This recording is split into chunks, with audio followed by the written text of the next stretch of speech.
Hello, everyone, and welcome to the Blizzard Watch podcast. I am Matt. I am hosting this shindig. With me are our two fantastic regular co-hosts and one special guest star. We're going to actually introduce the special guest star first because I just decided to. Liz P, or Liz Earth 2 Liz, we've called her sometimes. I think once we called her Antimatter Liz. Anyway, hi, Liz. Hello. Hopefully she and Liz Ultra or Liz Main don't ever touch and explosively annihilate each other, because then we'd be out two Liz's, and that would not be good. Speaking of, also with us this week, Liz Harper, EIC of the site, and as I already mentioned, highest and grandest of our poobahs. And Joe Perez, who argues that he's short and therefore a lower poobah, but he is no shorter than Liz H, who is our grand high poobah. So I don't think our poobahness relates to height. I think it's just inherent to you. At any rate, hi everybody. Here's the audience. Now we should probably talk about stuff to them. Hi. All right. Well, Matt, you're in charge, so if you're ready, well, we're ready to go. Let's go. Okay. Well, we should probably, first things first is I have to get this document to open because it is mocking me with its spinny wheel and not opening. But we should probably talk about the new World of Warcraft patch, because as far as I know, it's either going to be, it's on the PTR or is it out? No, it's on the PTR. Yeah, it's on the PTR. And it's called Matt Doesn't Want to Hear That It's called Legacy of Arathor, because in this thing mentioning that, Liz actually says some people were saying that, I hope we're not going back to the Arathi Highlands again, and that's where we're going. And I'm like, I said that. I said that in the queue. I literally just quoted somebody else saying it as my response to a question about it. So you are part of some people. It is. I mean, I'm going to give it a chance. I've actually been trying to figure out a good way to get back in a WoW, because I've been playing so much Diablo 4 that I've been like, okay, I need to take a break from Diablo 4. But they did something, and we'll talk about later why I haven't been able to yet. So I'm actually looking forward to it and thinking maybe I'll get into this. But at the same time, I really need it to be good to justify going back to the Arathi Highlands again, because I don't want to. I don't want to go back. But sure. Yeah, right now the patch is 11.1.7. It's on the PTR, so you can test it right now. I should go do that. We'll see if I do. Probably I won't, because I'll have to download it, and then I get really confused about what games I even have on my computer because I'm old. But regardless, what do we know about this other than it's going back to Arathi Highlands? Do we know what we're doing when we get there? We know so much about this patch. We don't know much about the story campaign of patch. So we don't know why we're going there. No, but yet, it's gotta be related to all of our friends in Hallowfall.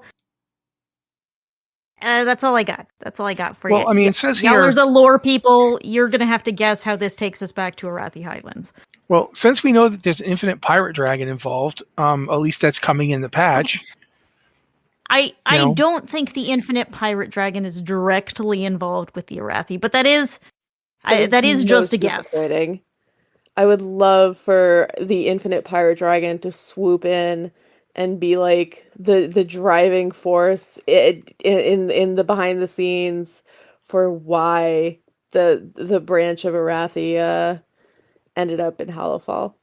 I'm just going to straight up say that I think it's more along the lines of Miss Frizzle's school bus, except it's a pirate dragon, but it shows up and we get on its back and it just takes us through time for no reason other than to be like, let's go mess with time. Infinite pirate dragon bus instead of infinite pirate dragon ex machina. Yeah, I mean, that would be nice, I think. But regardless, we know that's coming back from Turbulent Timeways, which is usually like the multiple heroics, multiple deal. You run every dungeon over 6 weeks and you get something. Yeah, it's a big time walking event where we're going to go through all of the time walkings week to week to week to week to week. And the infinite pirate dragon was actually a boss in a dungeon in Battle for Azeroth, if I'm remembering correctly. And I'm pretty sure everyone went in there and wanted, now I need an infinite pirate dragon mount, and Blizzard didn't give us one. But now, in patch 11.1.7, we will have the opportunity to get our own if we do a lot of time walking. We never got a pony from Ghost Crawler, but we are going to get the infinite pirate dragon. Okay. Ghost Crawler never promised us an infinite pirate dragon. This was after his time, but we're getting one anyway. I also think we should mention quickly the combat assistant feature, which is that I'm still a little shaky on what this thing does. I know it's in patch 11.1.7, and I've been told I don't actually know this use add-on here that's mentioned. Hekili. Yeah, I've never used it. So somebody who's used it, tell me what's going on with this, please. I'm happy to, because I have used it. Yeah. I've used both this and hero rotation in the past, because one of the things I struggle with sometimes is Okay, I heard of that one at least.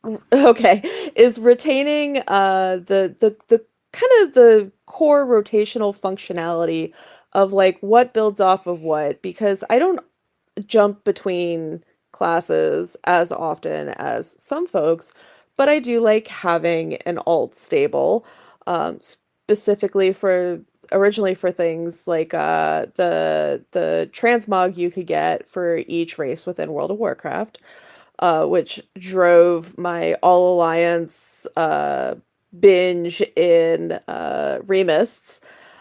But it kind of helps you out by prompting you, hey, this is the next skill you want to hit. If you've played, there's actually kind of an indicator similar if you've played the new character system where you're on the abandoned island and stuff, and it's when you're still on the boat or the airship, it's telling you, hey, this is the button you want to hit in order to progress with learning this class.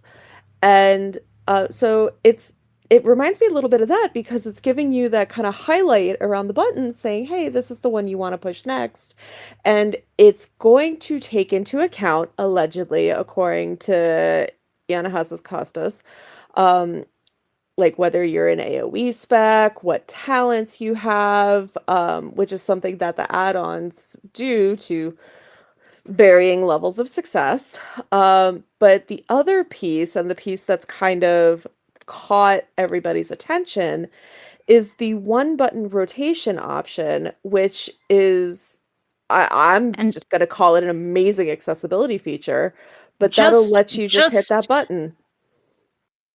Just to be clear here, the one button rotation is going to be part of the combat assistant in patch 11.1.7. It's not part of Helically or any of the other add-ons that do this now. This is something that we haven't seen before. Previously, Blizzard has been really serious about not being able to combine a lot of things on one button. So the way I kind of picture it working is if you've ever macroed a bunch of skills one after the other in like just a sequence, you still have to hit the same button over and over and over again. You have to hit the macro exactly. Yeah. And that's how it sounds like this is going to behave, is you still have that button that you're pushing for each skill, but it's only one button. And to kind of combat any potential, super advantage in DPS that this will give you, it's going to have a baked in lag to it of, I believe, like 0.3 seconds or something like that. So an extra GCD, if you will. So it's really cool. It's really again, accessibility wise, totally awesome move for folks that maybe can't use a full size keyboard. It also has brought up some very interesting conversations around, is this going to be one of the features that helps bring WoW to console? Yeah, I mean, I can definitely see that being a bridge, right? And people have been asking for something like that for a while, and that makes sense. I personally am all for this. I know this is it's, at least if you listen to the internet, it's a fairly, I want to say it's divisive, but there are some people who are very vocally against it, which I think is absolutely hilarious because they're never going to use it. And I think it's out of fear that it will, make them feel less accomplished in their gameplay. But this will never be as optimal as somebody who intricately knows what they're doing, it will help people play.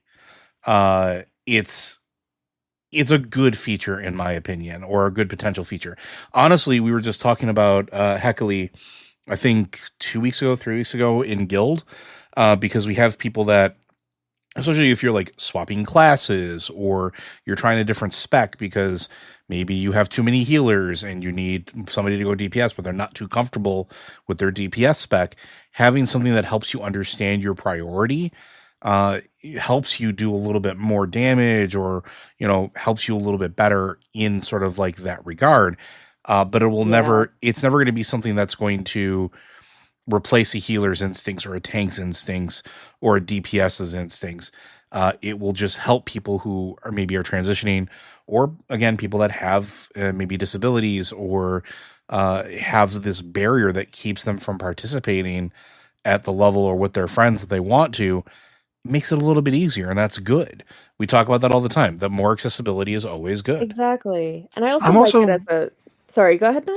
I was just going to say, one of the things to keep in mind too is that rotation tends to be more important for specific classes and specs than others. I've never known a tank who actually had a rotation as such. What they have is they want abilities that are useful for what's coming to be on cooldown when it comes. So, as one example, for a long time, we're not really there right now, but we were in an era for a long time where, in order to challenge healers, tanks were getting higher and higher damage spikes that the healer had to help mitigate. Like, healers had to put a cooldown on the tank just to get through certain fights. And that's not something that a rotational assistant in any way can help you with. It just isn't. So I think it's that people have too much of a focus on this, thinking it's going to make it so anybody can do anything. It's like, no, because the hardest thing about specific roles isn't the rotation.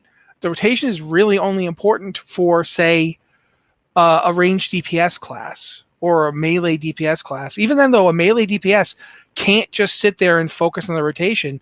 They have to get out of the way of things. There's so much, that can be very hard. Yeah, and it can be very hard. And it's also like, I remember, like, there was a while where paladins were basically had to just go melee to heal. And not too long ago.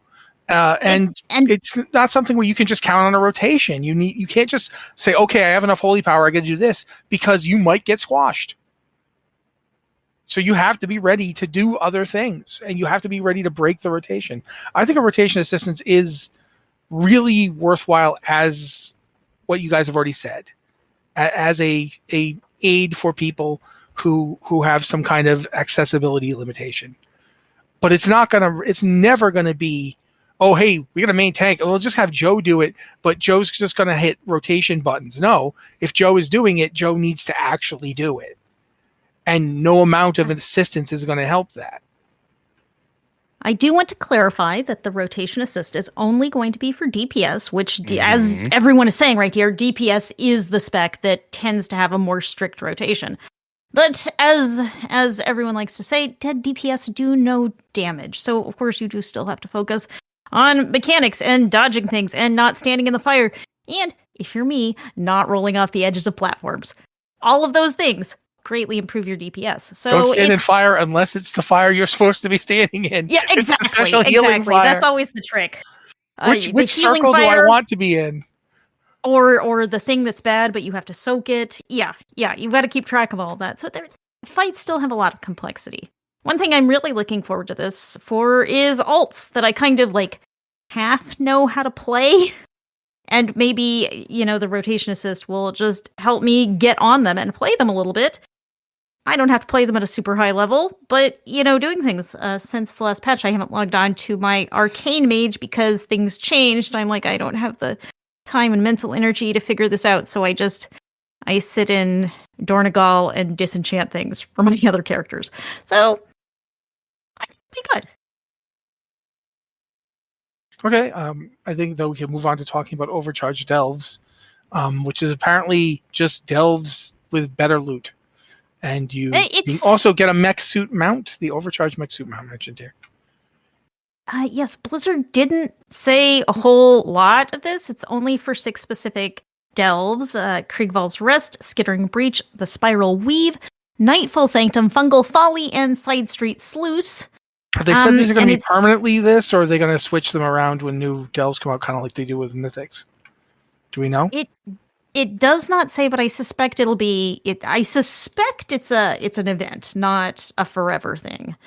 There will be new rare enemies. There will be more traps and unlock traits in a new tree specific to overcharged delves. So there may be some kind of talent system you'll be unlocking in these.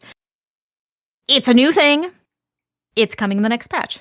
And it will make delves harder, more fun, more rewarding, all 3. Yeah.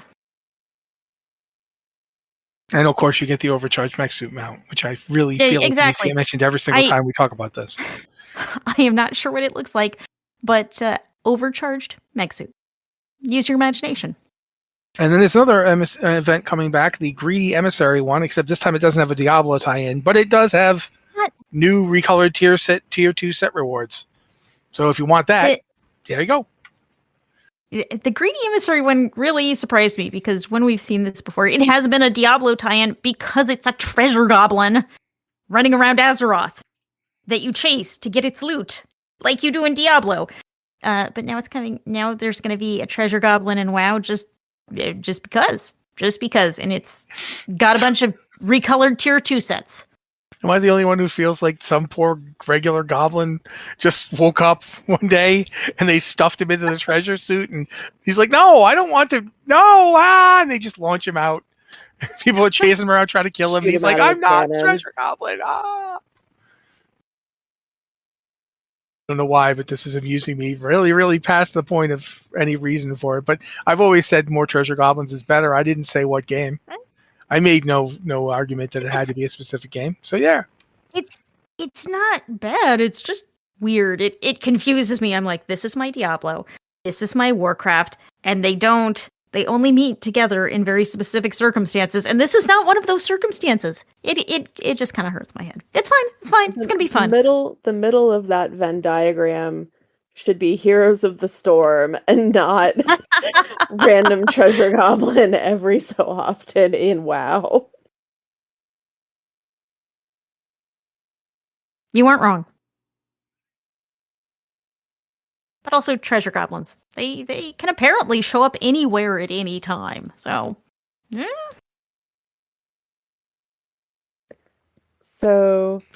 But yeah, we should also really try and get to the lore walking thing here because that's coming too.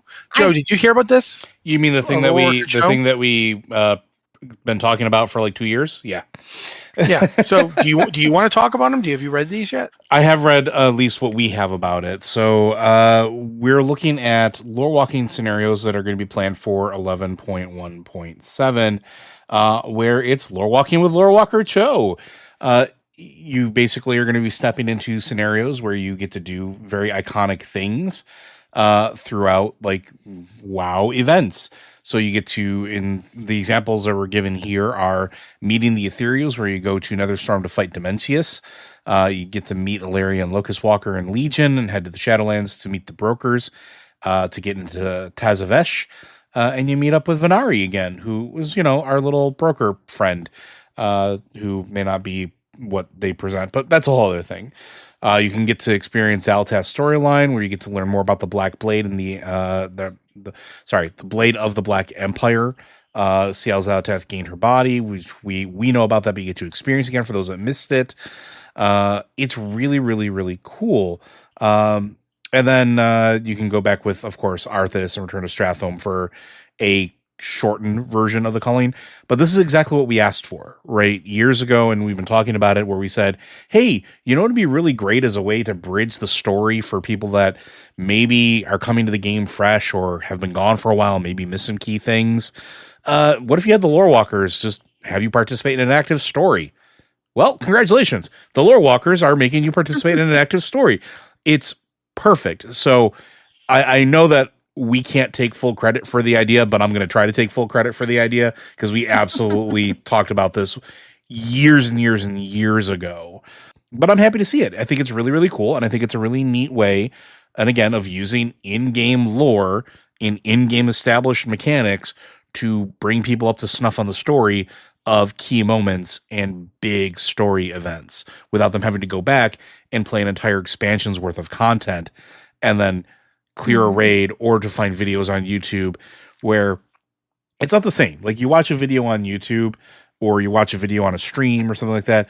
And yeah, you get some of that, but it's not the same as like you get to experience it yourself. And this is a step above the plays that we did in Ardenweld. And I think it will be quite nice. So what do you guys think? I don't like it when they talk about the lore in games. That is a joke. One of the things is I have played World of Warcraft since the beginning. I've played every expansion. I have the Lore Master title for every expansion, even before they made it a little easier to get the Lore Master title. And when you had to do every quest, and I have played all of this. I've played all of this firsthand. I've done the raids. I've done all of this. But I still, some of this has been a while. Some of this has not. I don't know if all of this has been in game, like this Xalatath scenario it's talking about, where, okay, yeah, I remember seeing her get her body back in Battle for Azeroth, but going back in time to the Black Empire to see her encounter the old gods, what? I mean, yes, that sounds like something that would have happened, but was not in game that I'm aware of, so it's possible this will not only refresh our memories, but show us maybe little in-between scenes that we haven't seen or haven't seen in game. Well, the interesting thing with the Xalatath one in particular is it says, go back in time and experience Xalatath's encounter with the old gods, makes the assumption that Xalatath wasn't always just an old god weapon that was broken off of the body of an old god. So we may be actually getting some interesting lore reveals that have not been covered anywhere else. So there might be some new bits there as well. This is perfect. This is perfect. We're going through the World Soul Saga, which has lots of ties back to older lore. This is a great time for a refresher on some of these things. And I think it's interesting that the Arthas one is in here, because Meet the Ethereals and Experience Xalatath's storyline, both of those sound really immediately tied to some of the things we're doing right now. Going back to Stratholme does not feel directly tied to where we are right now in the story, so I'm curious about the last one on this list. We're going back to the Arathi Highlands, right? Oh yeah, that's okay. I also think that is going to have the later tie-in to the Last Titan, because we're going back up to Northrend. So how did Northrend and its State of the Scourge get to where it is? Let's go revisit Arthas.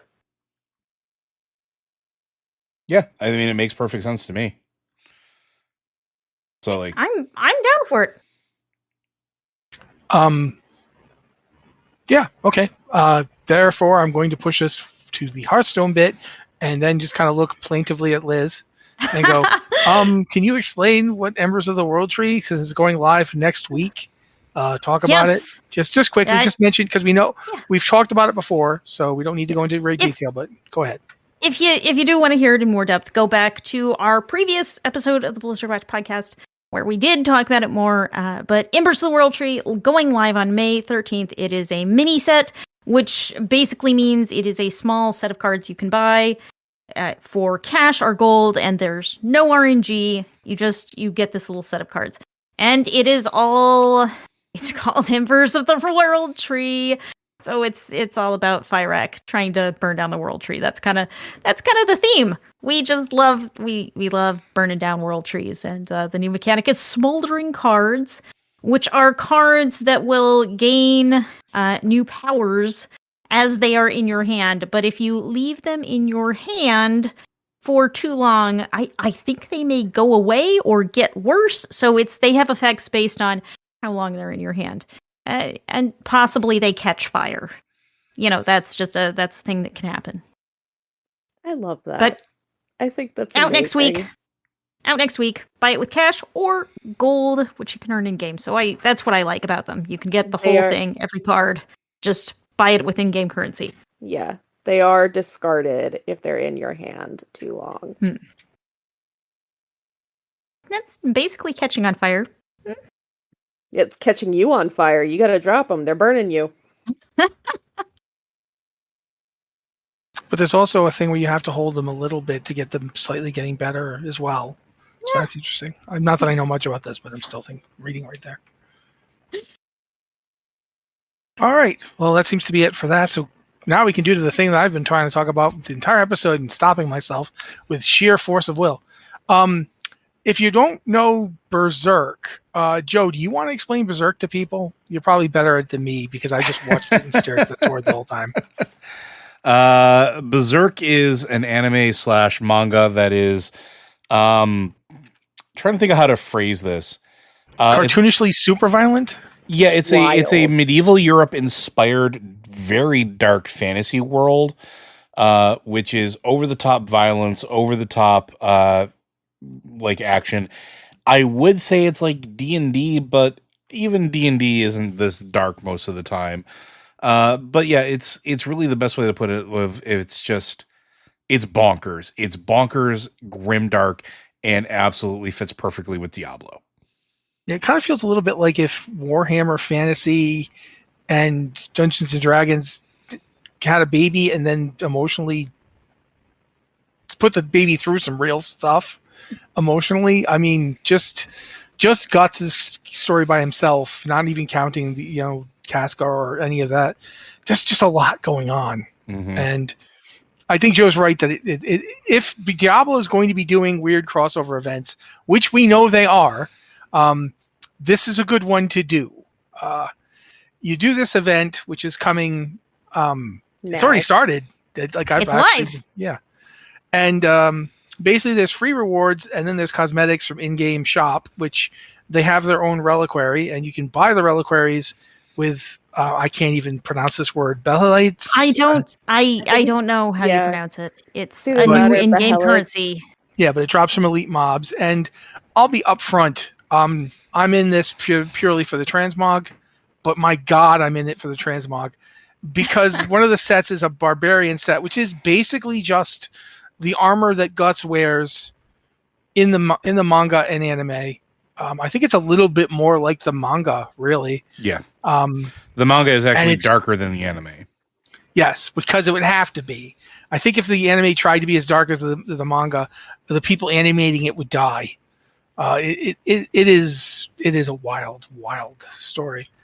But yeah, there's just so much about this I want to talk about, but ultimately just straight up the Berserker armor for barbarians is a thing of beauty in that it is black and sinister and awful and exactly the kind of weapon you only see in anime, the sword that makes Cloud look at it and go, wow, that's a big sword.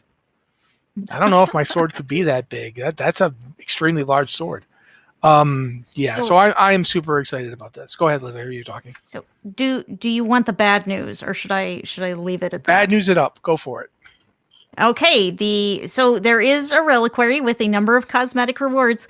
The Berserker armor for the Barbarian is not on it. Berserker armor for the Barbarian is several other rewards are in the in-game shop and most of them cost 2,800 platinum. Yep. Which is $28 to $30.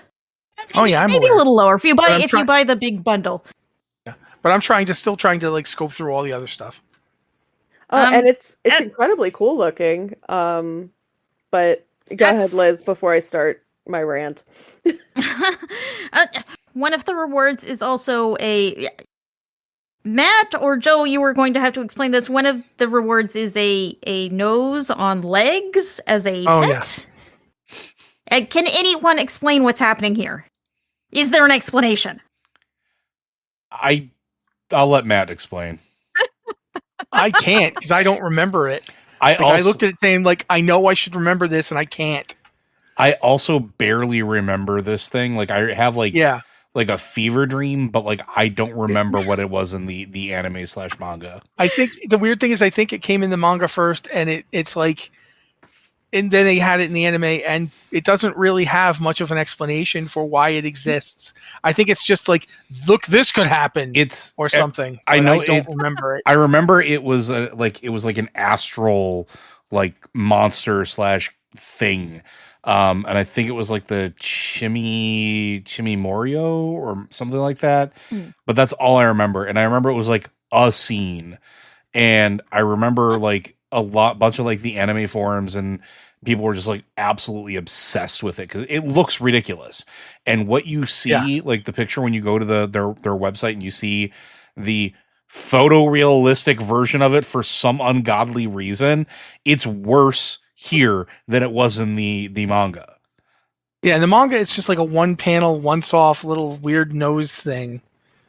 It's related to like horrible monsters from beyond reality. I think they're even like clepothic in nature, so it's like touching on that whole thing. But I can't, for the life of me, I don't remember ever seeing it. It doesn't really show up that much. I don't think it's actually in the game that much. I mean, the manga at all. Like, it's barely there. It's just something that gets mentioned once or twice. But yeah, it's weird. It is really weird, and it looks even worse. And that's the version here is terrifyingly realistic. I don't even. It's difficult to describe, but it's unsettling. That's what I'm going to go with. It's unsettling to look at. Yes. But now you can have one of your own if you happen to have enough platinum to buy it. But on that, go ahead, Liz. Do your rant now. Yeah, I was gonna say, because Liz mentioned currency, and I have thoughts and feelings. This also ties into, you know, having been hands-on in the season, playing the season over the last week. Diablo 4, please do not go down the World of Warcraft road. I do not like currency. You did not hear I like currency. Do not put more currency in my currency so that I can have some currency. Because you just added a new currency to, you know, power the battle pass reliquaries. And now we have another one to go with specifically the event. And I get that some of that might be if you don't want to spend. Clarification. It's the event reliquary. We have to keep using Blizzard named it this, so we have to keep using this word. Reliquary, by the time I finished writing about it, reliquary no longer felt like a real word. It was no longer a real word to me. So yes, I don't. So we have our rep track in the seasonal theme that gives us rewards. We now have a currency that we slowly accrue as we murder to unlock reliquary purchases. And we have whatever they're calling the revised, I don't want to say it's a currency, but the revised tracking system within the seasonal journey. I don't need more stuff to keep track of, Blizzard. Please. If you're going to steal from World of Warcraft, steal from Remists. Yes, where it just all happens, and then boom, it's done, and you just move on. Yeah. So I'm additionally, I am a little, now that I've actually like seen the reliquaries for the season, we're not talking about the event reliquary. I really empathize with a lot of the community because so many folks were investing the 1,000 platinum into the battle pass and getting back like 600 or 700 as part of the premium battle pass. And that's no longer the case. And on the flip side, it's a good change because folks can get platinum without investing a dime because it's now tied to the free reliquary, which is also like the season theme reliquary, in this case Belial's Return. So you get, you have 2 platinum rewards within that, and they're 100 each. For folks who were investing the 1,000 platinum, it's a lower rate of return. And if you are playing the free track, so to speak, and you use the 200 platinum to unlock your first reliquary, which is the weapons reliquary, it actually shakes out to be more expensive if you want to continue opening reliquaries with, their platinum unlocks. It's 200, 500, and 800. It's more expensive than if you had just paid the 1,000 in the first place, and I don't like that. It feels icky. So the thing is that you can still buy a battle pass, which is now a collection of all of the reliquaries for the season. Yes. But if you buy a single reliquary instead of the battle pass, once you have bought any of the reliquaries, you can no longer buy the battle pass. So you lose the discounted price. A battle pass costs 1,000 platinum, and what are we at for buying them individually? 1,200. Yeah. If you use the free platinum to open weapons, 1,500. Yeah, if you use the free platinum to open weapons, you're then shelling out 1,300 for the beasts and armor. And yeah, I don't like that. The other thing is that with the premium battle pass in old OG premium battle pass, so to speak, you got everything like that. It was a single rewards track in sequence, and you earn them in sequence, and it took a while if you wanted a specific reward, but you got everything. If you bought the accelerated, which was more expensive, you only got like plus 20 levels, I believe, on the reward track. If you buy the new equivalent of the accelerated battle pass, I don't remember what they're calling it because it's no longer accelerated, but it's also not premium. They actually have gated rewards behind that now. Again, they're cosmetic rewards. There are no power rewards in this, which I appreciate, because that was a problem with Diablo Immortal, was that you could actually gain power through battle pass purchases. And I think through in-store purchases. But you're literally at that point, how are these rewards any other than the fact that they are time limited? How are they any different from an in-shop purchase? They're not. So I See, I understand why you resent that, but that's not what I'm resenting. I resent that I had to sit here and do addition in my head to explain this. If I have to sit here and no, that's not your fault. If you're putting out a reliquary system to replace battle passes, and I have to sit and do calculations just to understand the way it's set up, it's like no, but I can get the first one with the 200 platinum that I already got, so that one's free. But then the others add together to be 1,300, or I could have just bought it for 1,000. Exactly. It's like I don't want to look up and either I've got the chalkboard full of like conspiracy stuff behind me, or that one where they're like all the numbers are floating past them and they're staring off into space. Like calculus or geometry one. I don't want to be either of those to play a video game. Yeah, that's the thing about all these systems of currency, all these new ways to get the things back and forth, is that they require more math. The whole reason I used to love D&D Beyond was because it allowed me to do less math.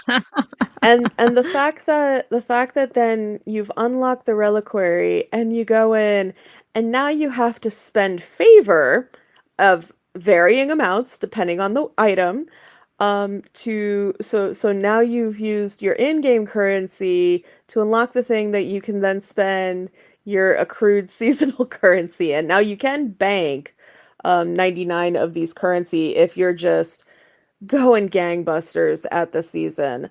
Or let's say maybe, this reminds me of the tendies system, traders tenders system, where there's just rewards you're not really jazzed about, you can bank up to 99 of them to the next season, and they carry forward. And that is cool because that was not something you got with the favor tokens. I believe that's what they were called in original Battle Pass. Fun fact, there was actually like an invisible currency in the background, and that's what unlocked, like earning that invisible currency unlocked your next Battle Pass purchases, and that was tied to the season's journey as well. There was like a little token next to different season's journey items, and it was a smaller favor token, and then when you completed a chapter, you actually got a larger favor token, which is why as you progressed in the journey, you would get further and further along the Battle Pass. It wasn't just based on, murdering your way through Sanctuary. So like in that sense, we've already been doing this. It was just invisible and in the background. And why couldn't it have stayed invisible and in the background instead of another currency? Yeah, I don't want to have to think about this. But speaking of not thinking about things properly, let's talk about Diablo 3 Season 34. And when it might happen, or it might not happen. And it's definitely not going to work, except it might. Who knows? Again, Liz P., let's chat about this thing. We at this point, they've been pushing this thing back forever. Like, we have no idea when it's coming. It could happen anytime. We're in 34 now, except we're not really anymore because apparently only PC players are consistently still in 34. And on Sunday, console players started losing access to seasonal features like leaderboards or the Altar of Rights, where you've spent the entire season accruing additional power, and now it's gone. And last I checked, I hadn't seen any blue responses on the forums. Nope. So this has been posted about on the forums. It's been posted about on Reddit. I haven't seen anything on the social media accounts when I've checked them, which I've been looking for the season end date because I thought it was going to end last weekend and we would be starting a new season this Friday. That is not the case. So I'm hoping they'll be like, JK, we're actually ending this weekend. We shifted because we shifted forward a week for when we would start. We accidentally, didn't shift the console end date. But really, we're doing this again? Yeah, except this is the exact same thing we did last season. They pushed the season end date, and so the season accidentally ended earlier because they forgot to change it, and now something is messed up again. There was a miscommunication last season, quote unquote. Yes. And is this another miscommunication in that the season has kind of maybe sort of ended for a lot of people and Blizzard has said nothing about it? So the way I'm picturing it now, because the console play, unlike Diablo 4, where it's this big interconnected world that everybody can access through crossplay, Diablo 3 is still isolated. So in my head, there are a couple of gerbils on a wheel, or hamsters, if you will. And the console hamster got tired because it said, I was only told I'd need to run in this wheel for this long. I'm done. I think it's because there's multiple console worlds, for lack of a better word. Like each one has their own ecosystem. And therefore, the Xbox One is really tired. The PlayStation 1 is confused as to what's going on. And the one on the Switch, because keep in mind, Diablo 3 is on the Switch, is full-on screaming in Japanese with a headband on.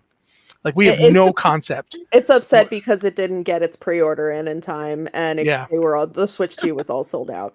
Yes, that's exactly what's going on with the console hamsters. I can't believe that I've actually managed to talk about a hamster euphemism this long in relation to seasons. So, 2 seasons in a row in Diablo 3 where they went a little wonky, and in my head I'm seeing the scene from the end of the 3rd Star Wars movie where young Obi-Wan is shouting, "You were the chosen one." Because Diablo 3, like, your seasons have been so steady. Up until at least the last 5 have been very steady, very stable launches. Everything has been fine. You're in maintenance mode. all you need is well, I say all you need. I am not a game designer, developer, what have you. I do not know what is required. But as far as I understand, because you're recycling the themes, all you need to do is go boop. In my head, that's what happens is someone hits the big green button that says seasonal rollover, and then it happens. Unfortunately, seasonal rollover chaos is another button directly next to it, and they're very similar. So. Very similar. Someone accidentally knocked over a broom, it hit the button, and then everything will be fine with the automatic rollouts. No, it's fine, everybody. We got this Drinky Bird, and it'll hit the button when the new season needs to come up. The Drinky Bird goes continuously, sir. It's going to just keep hitting the button. Oh, that could be a problem.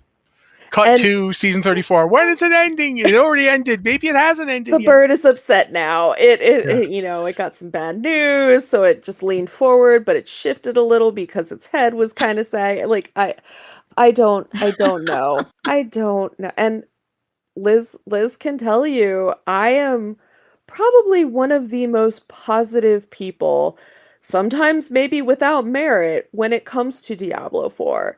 I, gave season 1 a try, like a big try, even after it was a slog. It should take 200 hours to get to your end game. And I was still in it. I did Festival of Hatred.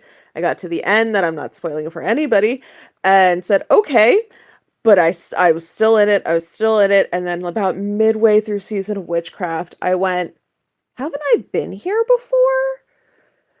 And now Diablo 3, which is my season refuge, basically, has gone a little catterwampus, and I'm sad. I'm sad. Blizzard, you made me sad. That's the title of her autobiography, everyone. It is. Blizzard, you made me sad. The big takeaway here is that, per its usual schedule, Diablo 3 Season 34 should be ending soon. But we have no idea yet. We don't know yet, and also it's kind of buggy. Particularly if you're playing on console. It may be already over if you're playing on console. Console may not come back up if it's supposed to be ending this coming weekend. They may just bite the bullet with console. In the interim, someone go find the PC server hamster and tell it can take a nap. Because no, faster, run faster, run faster, run faster. The server starts smoking. Always be chasing goblins. Why can't I catch the goblin? Because you're in a hamster wheel. Buy a second hamster. Just get a second hamster. But don't put it in at the same time. Oh god. No. Really off balance situations. But at this point, while we should stop torturing hamsters in our metaphors long enough to talk about some other games. This first one, I think it's kind of amazing that a game won a Peabody Award. So let's talk about that, Liz H. Sorry. So 1000X Resist, which is a game I have never played because it is PC only, has just run the 2025 Peabody Award, which honors media that is especially powerful, enlightening, or impactful. So we're all gamers here. I think that's fair to say we're all gamers. We have played games and we know the power a story in a video game can have, particularly because you are in the middle of it. You are there, you are making choices, you are participating in the story being told. And that can be a very impactful thing. I have seen some video game stories that have made me cry and laugh and every emotion. So, but it's not always recognized by the mainstream media as powerful a storytelling media as it can be. So it's really interesting to see this game recognized for that, to see any game recognized for that. Yeah. And to give you guys an idea, I worked as a teaching assistant when I was in graduate school.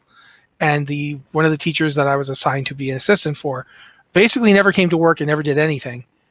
He showed up like once every so often just to be there so people could see him and know he's the person that this class is actually for, even though this guy, and point to Schlumpy me, is the one who's actually teaching it. And he had a Peabody Award, and that's why he was capable of writing his own ticket. He could do anything he wanted at that school. The Peabody is a big deal. It's up there with the Pulitzer in terms of awards that if you have it, it's basically your career. Like, you're done. You don't have to worry anymore. So seeing this go to a video game it's a little shocking. The Peabody is conservative. Not conservative like in the sense of a political way. It's conservative in terms of who it gives awards to. And so this is actually really amazing. I'm tempted to play this game just to see how it managed to get a Peabody. Like, that's not very common. So this is a huge deal. Go ahead. May I add? I don't think I could do the words justice because do it justice because I haven't played it yet myself as well. But there's actually a wonderful quote from when IGN first reviewed it, which is 1000X Resist is a revolution in storytelling, creating its own complex and rich fiction that's beautifully written and spectacularly visualized. By expertly weaving genuine intimate moments with a sharp political entity, it makes its statements with a confidence that leaves an everlasting impact. Like I don't, as you said, we're all gamers, and game company folks reviewing games, we're not always the most positive of people. We may have played a few things in our time. So for IGN to write something that glowing specifically about a game's storytelling is honestly, it's kind of impressive.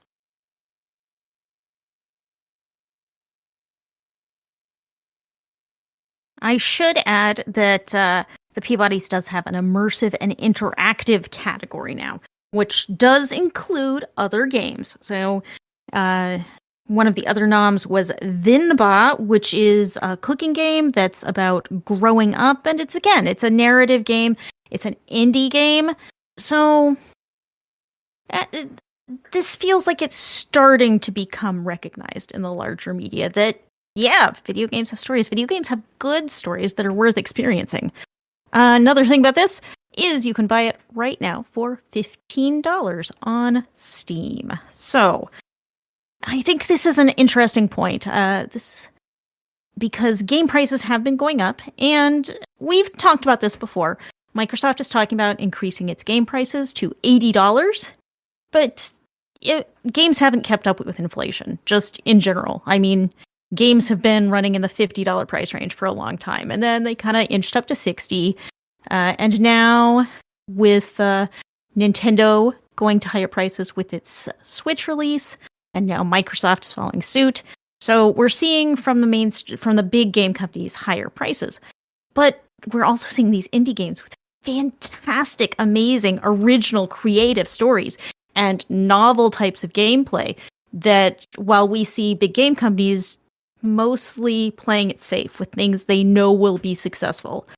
So I think that makes it, it feels like those big games are becoming a more difficult sell. Their price points are going up. Their creativity is not going up to match. And we just have so many choices. We have so many choices from so many developers right now. And yeah, 1000X Resist, $15 on Steam. We should also mention that we have the other game we have mentioned here is Wildgate, which is a game from Moonshot Games, which is, I guess, a house inside Dreamhaven, which is Mike Morhaim's new thing. If you don't remember Mike Morhaim, he was the president of Blizzard for years. I want to say retired. Retired feels better than resigned, because I don't think he just resigned. I think he retired. A few years back, when the Activision was getting more and more involved in Blizzard's day-to-day operations. And as a result, his new company is now putting out, I think they have two games, because they have Sunderfolk recently came out. That's actually a fun game too, by the way. And Moonshot Games is putting out Wildgate, which is currently in testing. I mean, we have a post on the site about how to sign up for the next play test, which is May 9th, I think. Yeah, it says May 9th to May 12th. So 3 days of getting to play it, starting, I want to say, at the end of this week, since as far as I remember, today is the 6th. 7, 8, 9. Yeah, okay. Yeah, so this week. Yeah. Friday, I think. Yeah, today's the 6th. So yeah, Friday. I did do more math.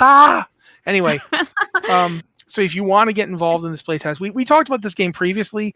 It's kind of like a lot of different things. Joe described it as kind of being like a. How did you describe it, Joe? I'm trying to remember exactly how you described it. I think it's WildStar meets extraction shooter. Yeah, so it's kind of like that, or I think someone else described it as Rocket League with guns. So I don't know how. I don't know that I would compare it to Rocket League. Well, regardless, it is currently going to be a playtest on Steam, PlayStation 5, and Xbox Series XS. So you can test it in those 3 platforms. It's a 9.5 gigabyte preview, so that's worth keeping in mind. When you download this, you're downloading 9 gigs, which isn't too bad, quite frankly. I've downloaded bigger things. But yeah, that's available, and you can sign up right now. I go ahead, Liz. I actually had a question for you, Joe. I remember you being excited about the first beta. Did you sign up? Did you get a chance to play? I signed up, I got in, and immediately when I got done installing it, work exploded. That's the worst. I haven't been able to play it, unfortunately. So I do have good news for you, which is if you were previously in a test, you were still in this test. You will have an automatic invite to the new test. So, and if you have previously signed up to beta test it, you do not have to sign up again. You're still on the list, and you'll get invited as they keep expanding it. It does seem like they're running regular beta tests, so I think everyone has good odds. Just they're maybe kind of slowly expanding the beta pool, that's smart. If you're testing server load and things like that. Yeah, and I mean, honestly, that's in the best way. That's what you'd want it to do, right? Like you'd want to slowly ramp up and make sure that you're getting things situated. It's not just about the gameplay; it's also about making sure that your load is good. That you're not going to run into some weird edge cases, or like you can't plan for everything, but you try to plan for as much as you can. Yeah. Alrighty then. At this point, I should turn to Liz and say, Liz, can you do some site news for us, please? Absolutely. I would like to start by thanking 2 new supporters on our Patreon. Quasar, who joined us at $3. $3, if any of you have $3 to spare to give us per month, gives you early access to all of our podcasts. You can listen to them early and ad-free. So if you enjoy our podcasts, $3 a month on Patreon is a great way to get more out of them. And Darren, who subscribed at $10 a month, for being a Blizzard Watch superfan and supporting us and making sure that we can continue to do podcasts and blog posts, and I can keep making weird podcast clips on social media. I don't know if that's what they intended to be supporting, but it helps the site. We are on Patreon at patreon.com/BlizzardWatch. And that's what keeps all of this going. It lets us do all of this that I hope you are enjoying because you are listening to us. So if you have a few dollars to support us on Patreon, that is what keeps us going. We've been lingering a little below what we'd like to be on Patreon. We like to be at $4,000.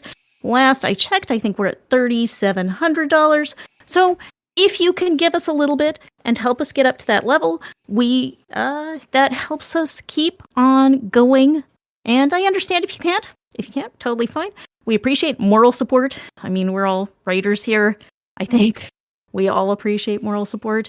And you can also help us out so much by liking our content, by commenting on the website or on our podcast or our YouTube videos, by sharing things on social media. If you like something, tell other people, because spreading that around, especially in this world where everyone is on 10 different social media networks, that really helps us out, brings people to the site, to the podcast, and it is great. You can follow us on social media. on Instagram, Threads, Twitter, Facebook as Blizzard Watch, Mastodon as Blizzard Watch at gamepad.club, and we are blizzardwatch.com on Bluesky, which is a thing I just set up and hopefully will continue to work. Fingers crossed. Fingers crossed. I think we figured out that technical problem. And Blizzard Watch Podcasts on YouTube. You can follow us on any of those places for the latest news, for Anna and I being increasingly unhinged, and for colorful clips from our podcast that I don't know. I don't know what to tell you there. They're wonderful and delightful, and you should check them out. That's the goal. I don't know if I always hit it, because I find things that I think are hilarious. Whether they're actually hilarious, that's, we're doing our best here. Nothing will surpass Joe's Void Senpai Notice Me. And we also have a podcast survey going on right now, which will help us improve the podcast and help us attract sponsors to the podcast. If you can spend a few minutes and fill that out, you can find it at bit.ly/Blizzard Watch Podcast Survey. That's Blizzard Watch Podcast, one word, -survey.